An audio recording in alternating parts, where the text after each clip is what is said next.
en el Excel al 043810150 y vuelve a la acción. The Next Suzuki S-Cross Limitless. ¿Estás listo para redefinir tus límites? Redefine Your Power. Tecnología japonesa Booster Jet para máxima potencia. Redefine Your Vision. Techo panorámico Suzuki Full Sky. Redefine Your Connectivity. Suzuki Media Play con pantalla táctil de 9 pulgadas HD. Redefine Your Safety. Tecnología con tracción integral All Grip a las 4 ruedas con 6 airbags. The Next Suzuki S-Cross Limitless. Disponible solo en Suzuki Stores. Suzuki. The Next Level. Los empresarios exitosos saben que la clave para lograr sus proyectos es la actitud. Actitud para estar en constante movimiento. Por eso, con soluciones digitales en la nube, podrán llevar su trabajo a donde quiera que vayan. Conoce más en empresas.movistar.com.es. Movistar Empresas. Actitud para hacer que las cosas pasen. Fue un momento publicitario.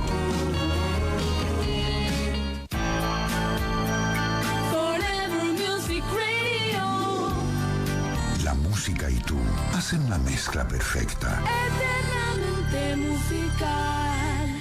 Las expresiones vertidas en este espacio son de exclusiva responsabilidad de quien o quienes se dirigen a usted. El invitado de hoy, Informativo Forever FM.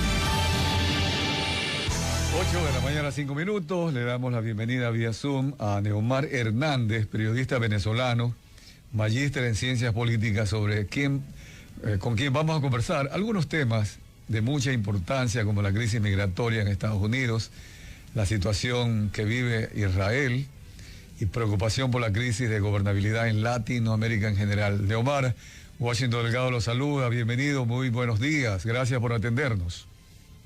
Washington, muy buen día y muchísimas gracias por la invitación.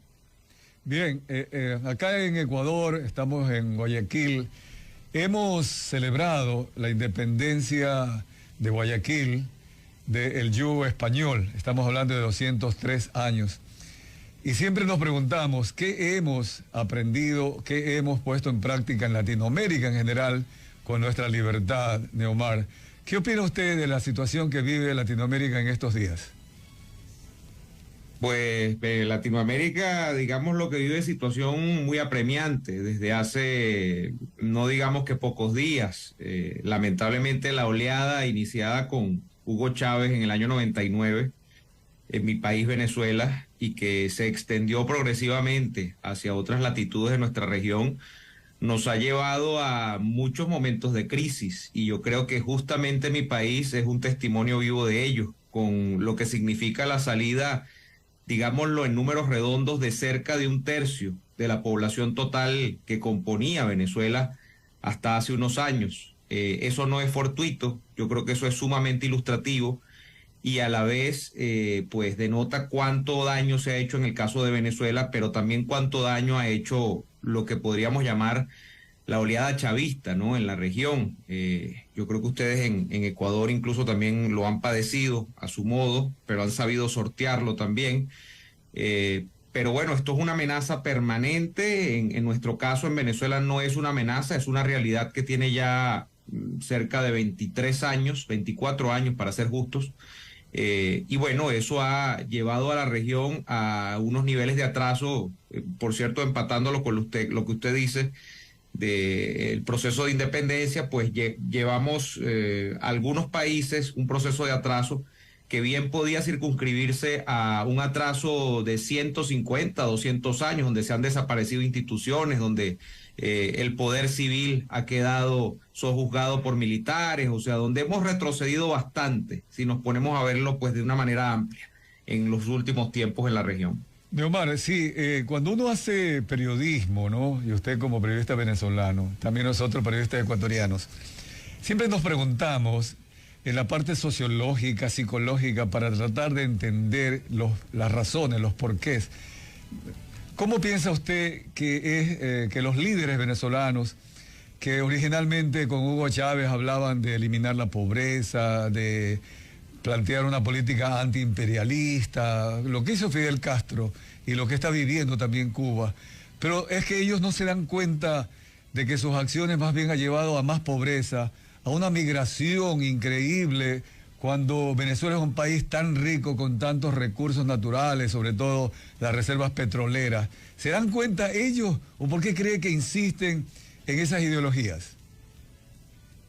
Insisten, por un lado, desde la ignorancia, ¿no? Podría decir uno, ¿no? Y lo podría uno decir, despacharlo muy rápidamente, porque pues se es ignorante, se insiste en la idea de creer que el Estado lo puede controlar todo y que básicamente a través de un Estado que interviene en todos los procesos de la vida humana, se va a llevar al ansiado pues destino del paraíso en la tierra, donde todos vamos a ser felices, donde van a desaparecer las clases sociales, donde todos vamos a tener de todo.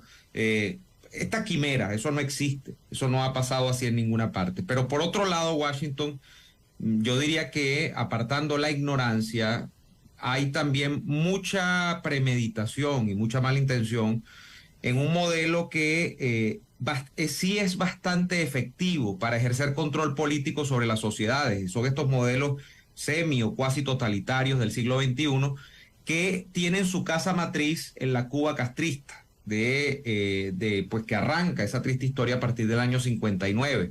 Si algo ha demostrado Cuba y demostró el castrismo en Cuba, es que independientemente de que tú lleves a un pueblo a un umbral de pobreza, que parece en algunos casos incluso increíble, ese modelo es bastante efectivo para mantener a la población sojuzgada. Entonces, en el caso del chavismo, yo creo que hay una combinación entre eso que yo no sé si llamar ignorancia, pero llamar mala praxis, en el caso de pues creer siempre que el Estado lo puede hacer todo, intervenir en todo, acabar con la propiedad privada, intervenir el libre desarrollo de la economía.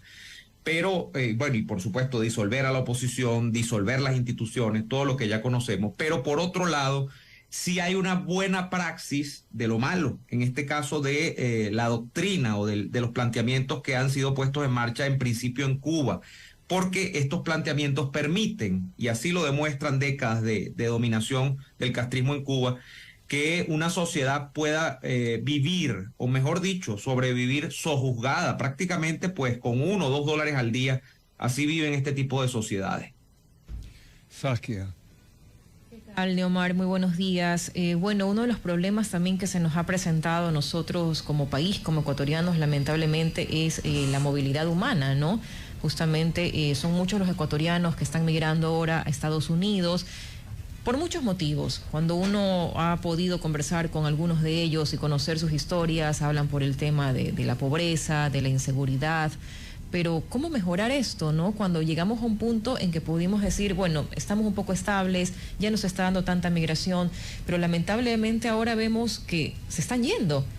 Están yéndose, no sabemos si van a regresar, y es ahí cuando también se daña justamente lo que hablábamos hace pocos minutos, ese tejido social, ¿no? Son muchos padres que se van lamentablemente dejando a sus niños, se van por un camino donde saben que se están jugando la vida. O sea, llegas vivo o llegas muerto. Sin embargo, vemos que siguen decidiendo salir pese a todo y salen endeudándose también. Porque los famosos coyoteros continúan en nuestro país lastimosamente, pese a que se ha tratado de combatirlos, continúan acá y se van lastimosamente los ecuatorianos pagando $5,000, $6,000, $8,000, llegan con unas deudas allá, no todos llegan donde familias. ¿Cómo podemos hacer quizás o qué se debe de hacer para cambiar, ¿no? Para que no exista tanto este problema que se ha agudizado realmente ahora. Bueno, Saskia, un gusto y saludos. Yo creo que la respuesta parece muy sencilla, lo difícil es implementarla, ¿no? Esto es muy básico, yo lo veo otra vez por la situación de mi país. Si mi país estuviese bien, no estarían saliendo por decenas de miles los venezolanos, como en efecto han salido. Bueno, de hecho, ya las cifras extraoficiales hablan de que hay entre 7 y 8 millones de venezolanos regados por todo el mundo, ¿no? En los últimos años. Y buena parte también, por cierto, están en Ecuador. Y la respuesta es esta. Los países tienen que volverse un proyecto de vida para su gente. Si estos países dejan de ser proyectos de vida para la gente, sobre todo para población medianamente joven, que además que está en edad productiva, pues empieza a buscar caminos de independencia. Si estos jóvenes que entran en el mercado laboral no ven que tengan oportunidades dentro de su país, es evidente que van como una válvula de escape a buscar cualquier otra ruta. Y en Venezuela, eso que usted describe, se ve muy claramente, además, con una migración que, por cierto, la ecuatoriana comparte en torno a la migración venezolana, esta cosa de terror, que es la ruta que arranca, pues, digamos, en Colombia, o que sube desde Colombia, atraviesa Panamá y atraviesa toda Centroamérica, en lo que ha sido el tapón del Darién, que en este momento es un hervidero, y así lo evidencia la política exterior que está teniendo en este momento Costa Rica, Panamá, donde por ejemplo, yo leía la semana pasada, en Costa Rica ya hablan de estado de alarma por el tema de la migración ilegal, porque en efecto son oleadas y oleadas humanas que están buscando generalmente llegar a la frontera sur de los Estados Unidos. Pero le repito, la respuesta parece muy sencilla, no lo es, y es que estos países tienen que convertirse en una realidad que represente un proyecto de vida para sus nacionales, y cuando no lo es, sencillamente se van. Y esto, pues, creo que sencillamente se puede resolver con gobiernos que efectivamente logren llevar a la senda del progreso a los países. Si eso no es posible, efectivamente la gente se va a ir y los países pues van a atravesar lo que están atravesando nuestros países. Neomar, ¿tú has podido quizás conocer un poco más o analizar las propuestas de los dos candidatos? Porque bueno, todo se centra en ellos ahora, ¿no? Tanto en Luisa González como en Daniel Noboa, se han convertido en esa esperanza para todos los ecuatorianos, sea él o ella quien gane. Todos estamos esperando, bueno, ¿qué va a pasar?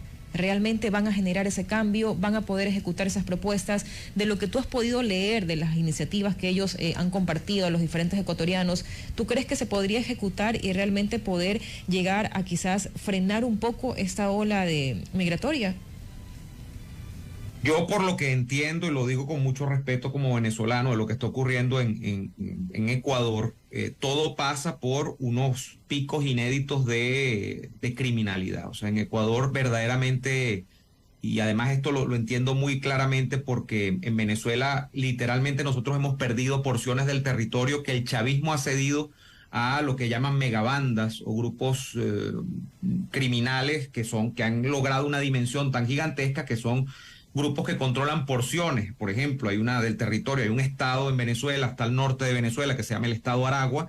Ese estado ha sido fraccionado prácticamente a la mitad, y el sur de ese estado no tiene representación del Estado venezolano nacional, es decir, no hay policías nacionales, sino que lo que hay es una estructura mantenida en torno a una banda. Yo, cuando leo las noticias de Ecuador, veo mucho esto, y veo que ese es el nivel que ha llegado también a ocurrir en Ecuador, y que eso es lo que está de alguna manera crispando a la sociedad ecuatoriana, una sociedad que había logrado de alguna manera pues echar adelante, y que en este momento tiene ese enorme problema.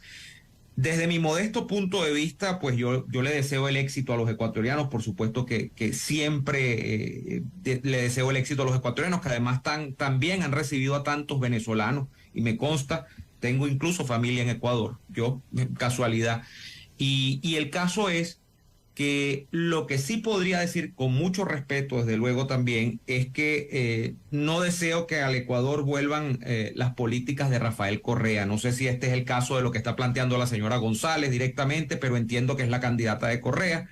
He visto de cerca también la campaña de Noboa, que me parece una verdadera revelación en torno primero a su juventud y segundo pues a lo que ha planteado en un sentido amplio, ¿no? De tratar de no convertirse solamente en un candidato anticorreísta, sino de hacer una ancha base en torno a los apoyos electorales que trata de construir. Eso a mí me parece muy importante, pero en definitiva, gane quien gane las elecciones, Ecuador tiene que resolver su problema de perder, porque aquí lo que está en juego es lo que nos ha pasado en Venezuela, de perder el control efectivo del territorio a manos de grupos criminales que pues terminan convirtiéndose en las verdaderas autoridades en determinados territorios del país. Entonces, eso es lo que veo sobre Ecuador, y pues estoy siguiendo muy de cerca lo que vaya a ocurrir en las elecciones. Estamos conversando con Neomar Hernández, periodista venezolano y magíster en ciencias políticas. Neomar, quisiera enfocar el tema de la migración hacia los Estados Unidos de manera específica, desde otro punto de vista. Originalmente estos gobiernos del socialismo del siglo XXI atacaban al imperio, y resulta que ahora el imperio está con un problema, recibiendo el resultado de lo mal hecho por el socialismo del siglo XXI. Estuvo con nosotros aquí la semana anterior Eric Adams, el alcalde de Nueva York, buscando una solución a este problema. Y ahí viene la pregunta, Neomar. Esto de la solución, ¿cómo puede hacer Estados Unidos apoyar a Latinoamérica, en este caso Ecuador de manera específica, si a veces hemos rechazado el intervencionismo, hemos rechazado inclusive tener una base de manta acá que de alguna forma protegía a los ecuatorianos del narcotráfico? Pero esto más bien es algo a la inversa, ¿no? Se eliminó la base de Manta, se le abrió la frontera a los narcotraficantes, Ecuador es un país exportador sin ser productor, etcétera, etcétera, y a la vez estamos pidiéndole ayuda a los Estados Unidos a que reciba a los migrantes. Un poco la contradicción. ¿Cómo poner en orden este tema, Neomar? Bueno, es un tema sumamente difícil de poner en orden y no se crea, Washington. Es tan difícil que yo veo que incluso la administración Biden no lo tiene tan claro. O sea, fíjese lo que ocurre con las últimas medidas. Biden, en el caso de los venezolanos, pues había venido dando una extensión a lo que ha sido un programa de protección temporal, el TPS, en el caso de Estados Unidos, y esto era como que alentar la idea de que los venezolanos pues iban a ser ayudados en Estados Unidos, los venezolanos que llegaban, independientemente de cualquier circunstancia. La semana pasada ocurre, contra todo pronóstico, que bueno, se destapan unas negociaciones que han venido andando desde hace mucho tiempo, porque bueno, la política es así, a veces uno piensa que es otra cosa, donde Biden termina diciendo, mire, los venezolanos que infrinjan la ley, que no lleguen con un proceso legal a Estados Unidos, no vamos a tener segundas contemplaciones y van a ser deportados directamente a Caracas, a Venezuela. ¿Qué es lo importante de esto, Washington? Que si se habla de un programa que va a tener deportaciones masivas, de que van a llevar a venezolanos a Caracas, por ejemplo, es porque Maduro y Biden han llegado a algún acuerdo para que esto se instrumentalice, si no, esto no sería posible. Entonces, le digo esto porque uno podría pensar en lo de Ecuador y lo de yo vi la noticia donde pues estaban coordinando las políticas de seguridad, había una visita de autoridades de los Estados Unidos allá, y uno podría decir, bueno, pero esto es contradictorio, hemos dicho que no, ahora decimos que sí. La misma administración de gobierno en los Estados Unidos tiene una confusión, me parece a mí, con este tema, y es que es un tema que entraña confusión porque es un desorden lo que hay realmente en los Estados Unidos, en la frontera sur, que creo que ya es inaguantable y donde esto creo que se evidencia más aún cuando uno ve los debates, por ejemplo, del Partido Republicano en los Estados Unidos, que ha convertido el tema de la migración en su centro de campaña. Ya ni siquiera se está hablando de la economía, lo que se está hablando es la migración, porque efectivamente es un tema. Estamos hablando, yo leí el reporte de la Policía Migratoria en los Estados Unidos y hablaban de que en septiembre nada más pensaban que había algo así como una entrada de 200,000 migrantes. O sea, esto no lo aguanta ningún país. Esto es una cosa insólita, pero que volvamos a lo básico. Creo que el problema de fondo es que nuestros países, mientras no estén bien, mientras no tengan una posibilidad mínima de ofrecer estabilidad a sus nacionales, la gente seguirá saliendo. Hagan lo que hagan. O sea, así Biden extienda el muro. Se acaba de hablar también de que van a extender 36 kilómetros el muro en el sur de los Estados Unidos, en el estado de Texas. Hagan lo que hagan, la gente lamentablemente va a tomar cualquier riesgo para salir de los países. Entonces, estamos frente a una circunstancia muy difícil porque yo siento que se le ha ido un poco la pelota, se le ha ido un poco el juego a la propia administración de gobierno en los Estados Unidos y por supuesto nuestros países no están en capacidad de resolver esto en la medida en que se han vuelto inestables y en que se han vuelto en muchos casos pues lamentablemente la cuna de estas políticas de izquierda, estos que han sido fracasadas y que han llevado a la gente a salir. Saskia. Sí, ¿qué tal? Neomar, cambiando un poquito de tema, ¿no? Es importante, bueno, en base a todo lo que se ha expuesto ahora, hablar sobre esta crisis también de gobernabilidad que hay, ¿no? En América Latina. Uh-huh. Hace falta mucho reforzar quizás en esos procesos para tratar un poco de que hayan más espacios para transformar la forma y el fondo de esa institucionalidad tradicional que en algún momento lo logramos a tener, pero que ahora totalmente se ha perdido. Uh-huh. Sí, de hecho hay gente que plantea que la democracia en sí misma está en crisis y a nivel mundial, pero como concepto y como praxis política. Ahora, Yo creo que aunque esto es discutible, porque bueno, el hombre lamentablemente no ha conseguido un mejor método para convivir en sociedad o un método más pluralista que el de la democracia, que tiene muchos problemas, pero que creo que es, repito, dentro de lo malo, lo mejor que hemos conseguido como humanidad. Si nosotros ponemos la mirada en nuestra región, nos vamos a dar cuenta que efectivamente esto de la democracia está en crisis, es una idea que es poderosa y que es verdad. Yo quiero volver a Ecuador, ¿no? Donde no quiero meterme en el problema de en caer en la tentación de opinar demasiado sobre una circunstancia que no vivo todos los días, pero lo vi un poco en parte esto de la crisis de la democracia con el presidente Lasso, ¿no? Presidente saliente. El presidente Lasso nunca tuvo gobernabilidad efectiva en Ecuador. O sea, yo vi que el caso por ejemplo, de la Asamblea Nacional era un rifirrafe donde Lasso no tenía ningún control.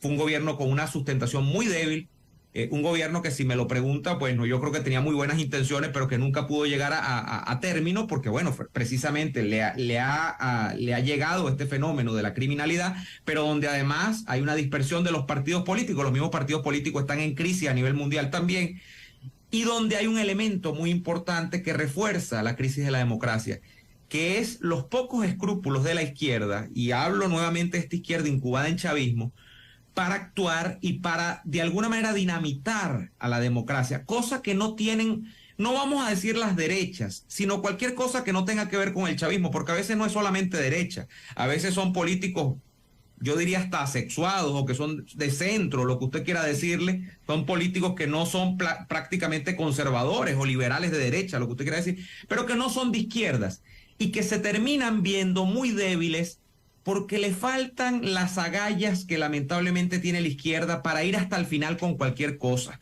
para promover disturbios en la calle, para promover trancas parlamentarias, para promover agendas internacionales de desinformación sobre determinados gobiernos, o sea, cualquier cantidad de cosas. Entonces yo siento que nosotros, los que no somos de izquierda, por lo menos en mi caso, somos a veces muy inocentones con lo que representa el manejar un país. El manejar un país se ha convertido en una cuestión que pareciera que en nuestra región solo la terminan haciendo los izquierdistas, porque bueno, logran hacer todo lo necesario para manejar estos problemas de estos países, y lo hacen muy mal, por cierto, pero siempre terminan manejando a los países. Entonces, bueno, y hay otros ejemplos, por ejemplo, lo que ocurrió en Argentina con la ida de Macri, lo que ha ocurrido luego en Chile con la ida de Piñera. Yo los meto un poco a Macri y a Piñera en el mismo lote que metería al presidente Lasso, porque son este tipo de presidentes que, aunque no son de izquierdas, entonces terminan en una especie de limbo donde lamentablemente la izquierda se los come, porque es una izquierda sin escrúpulos,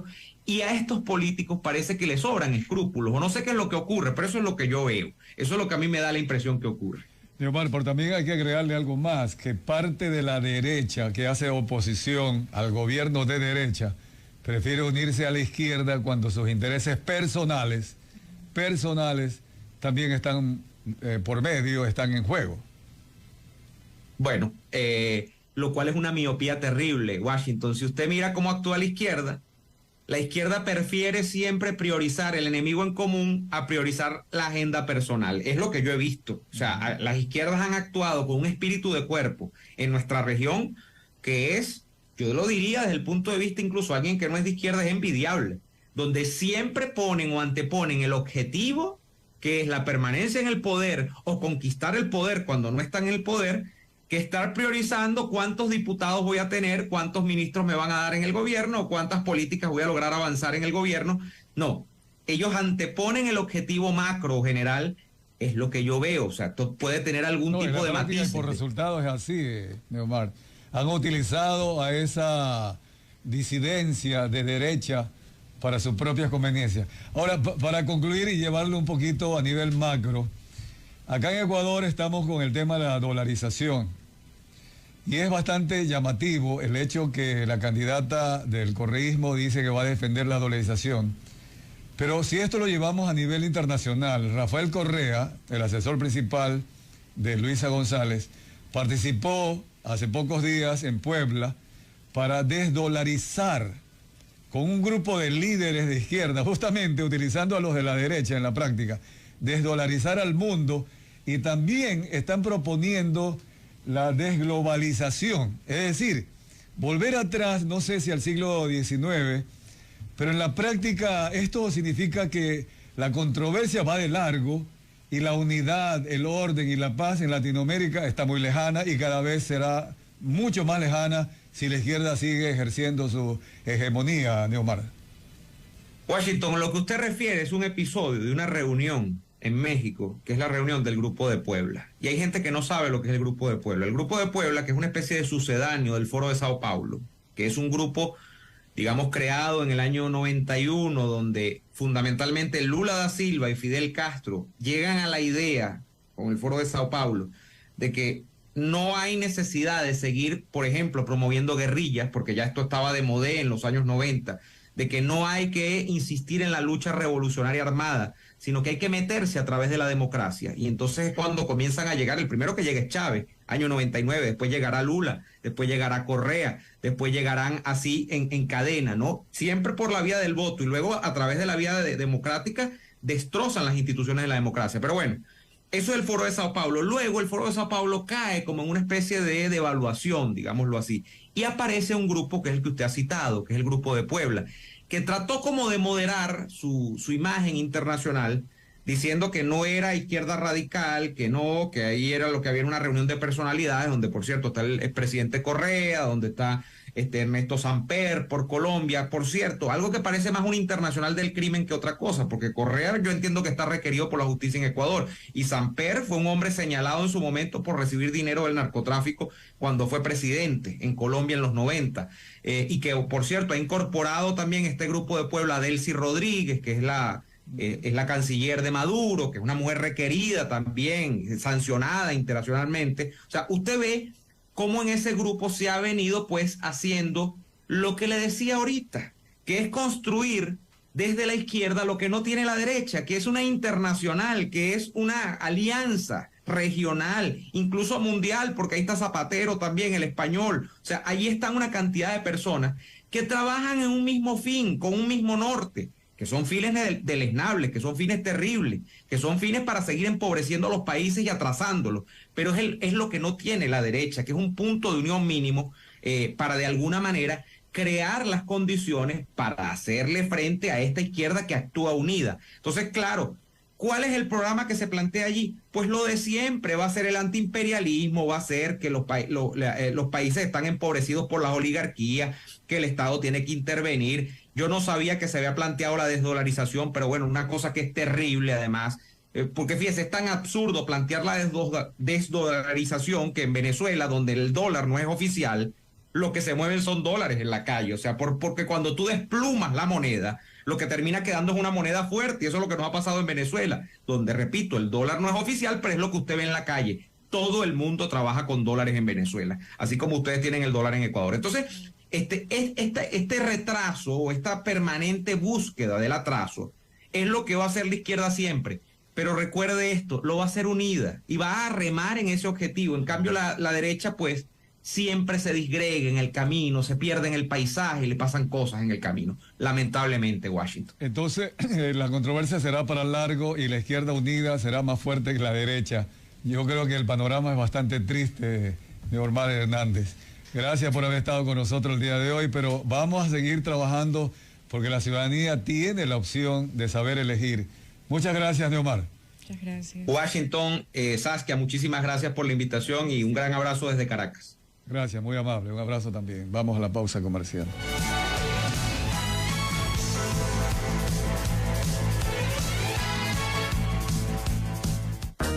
Vamos con menciones publicitarias.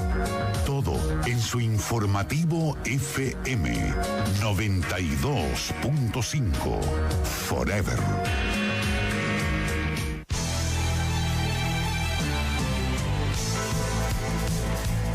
Los empresarios exitosos saben que la clave para lograr sus proyectos es la actitud. Actitud para estar en constante movimiento.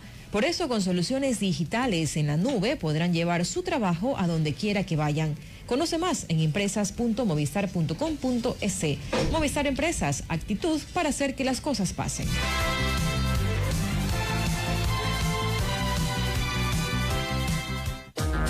Terminado Evitamos menciones publicitarias. Todo en su informativo FM 92.5. Forever. Un momento para nuestros auspiciantes y retornamos con su informativo FM. Necesitamos urgente un entorno seguro para las familias ecuatorianas, con una central de inteligencia que permita proveer información vital para prevenir delitos, responder a emergencias y garantizar la seguridad de los barrios. Con el Plan Fénix, primero, dotaremos a nuestras fuerzas del orden con uniformes de alta resistencia balística, chalecos con panel de cerámica y cascos integrales con protección nivel 4, pistolas de precisión, rifles de última generación, equipo de visión termo y nocturna para proteger las 24 horas, drones para tener una vigilancia aérea con reconocimiento facial, patrullas blindadas y sistema de mapeo satelital para una respuesta inmediata. Con esta central de inteligencia y armamento táctico nos encargaremos de liberar a nuestros barrios y ciudades de la delincuencia. Por un nuevo Ecuador, Daniel Noboa, presidente. Publicidad electoral, presidente 2023. Ya viene el niño. El fenómeno del niño se acerca y es mejor tomar precauciones. Limpia las canaletas de los techos y revisa que no tengan huecos o filtraciones. Ten lista tu mochila de emergencia con alimentos, medicinas y una linterna. Si el agua entra, apaga los breakers para evitar cortocircuitos o incendios. El fenómeno del niño viene y la Prefectura Ciudadana del Guayas se mueve, limpiando canales, preparando albergues, armando kits de alimentos, además de informar y prevenir. Prefectura Ciudadana del Guayas. Autorización número 0263. Elecciones anticipadas 2023 y consultas populares Yasuní y Chocó Andino. Maximiza las ganancias en tus piscinas de camarón. Dale la vuelta con Skirting 360 Plus. Alimenta con presión.